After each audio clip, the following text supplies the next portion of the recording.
Hi everybody. In this video, we are going to finish up orientation to embalming by talking about some ethical procedures to do in the prep room. Very general. We'll talk about ethics kind of throughout the whole class, but the general ethical model for a funeral service is called reverence for the dead. Reverence means that you hold something in high regard. You value it a great deal. Funeral service is based upon the feelings of respect and reverence for the dead. Without these feelings, dead bodies just become garbage to be disposed of as quickly and easily as possible. If we don't have reverence for the dead, then the general public starts to not have reverence for the dead, and then we're all out of a job. So the idea, the kind of general rule of thumb, is that you treat the dead as if they were your own family. If you wouldn't do something to a dead body that you would do to your own family, then don't do it, period. And I've had funeral directors tell me that. It's like, well, you wouldn't do the things that we do in embalming to your loved ones. I was like, of course I would. Why wouldn't I? If I wouldn't do it to them, I wouldn't do it to anybody. And if you have those feelings, then again, don't be a funeral director, because you're kind of play acting. So some types of ethics that we're going to run into would be things like procedural ethics, things to do procedure-wise that are ethical. One is identifying and securing the prep room. Make sure that you have, employee only on there or private. It's not a bad idea to have formaldehyde warnings, biohazard warnings, and it should always be locked. Limit the admission to the prep room. Unless you have a license, you should be the only person in the prep room. Those authorized by law, so maybe police officers every once in a while. Maybe your funeral home is set up so that if you have hairdressers come in, they have to be in the prep room. Fine, but I would have those people sign waivers myself. But by and large, the general rule of thumb is only licensed people in the prep room. Maintain the dignity of the decedent at all times and as practical. Cover the privates as practical during embalming. Cover the remains with a sheet or a hospital gown of some kind during the after the embalming, I should say, just to make sure that you don't have dead bodies laying around that are naked. That's totally unethical. Take no liberties whatsoever. So don't steal from the dead. Don't do things like that. Don't take out their gold teeth, obviously. Guard loose talk and remarks. Don't ever make comments about the body. You make observations, but not demoralizing or derogatory comments. Never repeat anything outside the prep room. Prep room's like Vegas. What happens there stays there. Don't ever disclose any confidential facts to anybody. Conditions of the body, the age of the decedents, any deformities, diseases causing death, anything like that. Again, that's not anybody's business. You can disclose those kind of things to the family if they ask, but make sure that you do it in a compassionate manner. And lastly, it's very important that you fill out embalming reports, case reports. This is what you document your procedures with, and it's important that you do this so that you can cover yourself if you ever get sued. This is just an example of my embalming report that you will use in class. We'll go through this in a lab at some point, but this is just kind of what it looks like. And the main reason that we use case reports, again, is to cover yourself in case you ever go to court. So there are some legal issues that involve embalming. One of the big ones is authorization for embalming. It has to be documented. Now, when we ask for permission to embalm, we can embalm on a verbal authorization. That's okay. But again, you have to ask specifically, do we have your permission to embalm? Use those words. Don't get fancy. Don't start saying, do we have your permission to prepare your mother for visitation? I don't know what that means. The family certainly doesn't know what that means. So make sure you say permission to embalm. So what usually happens then is the funeral director takes the body back to the funeral home, they embalm the body.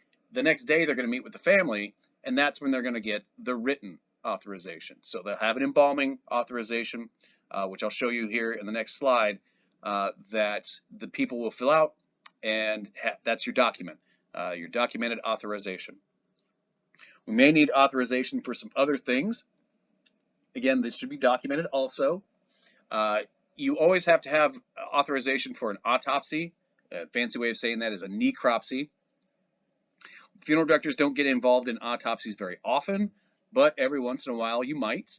And make sure that you have authorization either from the family, from a coroner, a medical examiner, or if you're in Texas, a justice of the peace. Those are the only people that can authorize autopsies. If you get a body back to the funeral home and a doctor calls you up and says, hey, I'd like to come and autopsy that body, say, awesome, give me an authorization from the family and we'll do this thing. But doctors cannot authorize autopsies. Keep that in mind. Authorization for organ or tissue donation, we don't usually have that done in the funeral home. It does happen sometimes, but not often. Again, if you get a body back to the funeral home and all of a sudden the Lions Eye Bank calls you and says, hey, we're going to come get those eyes, make sure that you see an authorization from somebody. Major restorations need authorization because of the time spent. You're probably going to charge for it, and excision of tissue. Removal of medical devices, we usually only do that for cremation, and it's usually part of the cremation authorization, but again, you still need permission for it. Obviously, you need authorization for cremation, and this one's kind of an odd one, but handling and storage of unembalmed remains, this would be kind of past the normal time. So most funeral homes give you 3 days, give or take, of kind of free handling and storage. If you're going to do it for longer than that, you better get some authorization for it. So as I said, this is an embalming authorization. You can just kind of look through it quickly. It's just basically saying the funeral home, the representative from the funeral home, what decedent you're talking about, the authorizer's relationship to the decedent. It kind of explains the embalming process a little bit, and then they sign it and date it, and away you go. Pretty simple. Identification is also pretty important. It's going to help you out in some legal issues. Obviously, you want to identify the dead human body.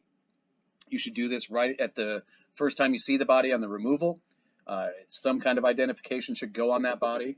When I get bodies from institutions like hospitals or nursing homes, I like them to also have ID on them.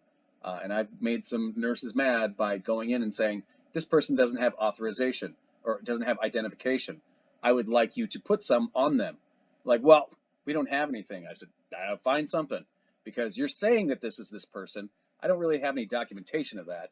I would like you to put some identification on them. ID personal effects. Again, if you get them from a nursing home or hospital and they give you a bag of stuff, make sure everything in that bag of stuff is listed on the sheet that you sign the person out from, so that the hospital, you're saying, these are the things I got from the hospital. If something's not there and the family says it was, well, I didn't get it from the hospital, it's the hospital's problem.